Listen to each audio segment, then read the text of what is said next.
6 واعدي الكوبري واروح لنادي الزمالك. خناقه ما بين الاهلي ووزاره الرياضه، وقاعدين بقالنا حوالي 5 6 7 شهور.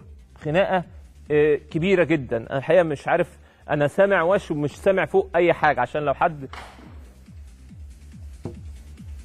طيب اخد بس يعني اخر حاجه. زي ما قلت لكم الخناقه في النهايه خناقه جامده جدا دخلت عين الزمالك، لان القرار زعل مسؤولي نادي الزمالك او اعضاء مجلس اداره نادي الزمالك، لان بالتالي قالوا احنا حتى ما طلع قرار احنا التزمنا. شفنا استقاله نائب رئيس نادي الزمالك، بعض اعضاء مجلس الاداره يعني الحقيقه متاثرين، وبعض رموز نادي الزمالك متاثرين. سمعنا امبارح الكابتن حازم امام، الحقيقه سمعت برضو الكابتن ايمن يونس في تصريح يعني كان الحقيقه محترم جدا. احمد مرتضى منصور كان ليه تصريح محترم جدا. سياده المستشار مرتضى منصور امبارح مع الزميل خالد الغندور الحقيقه يعني كان ليه مكالمه يعني بالنسبه لي انا اول مره اشوف حد ممكن يحب نادي الزمالك لدرجه ان هو وصل في مرحله ان قال يعني لو احنا ما بننفذش كده انا حتى لو خلاف مع ممدوح بس رجعوه. يعني الدنيا الحقيقه الناس زعلانه، طب احنا نادي الزمالك بننفذ، الاهلي ما بينفذش ليه؟ الناس ما بتنفذش ليه؟ يعني الحقيقه في حاله زعل كبيره في نادي الزمالك. فزي ما قلت لكم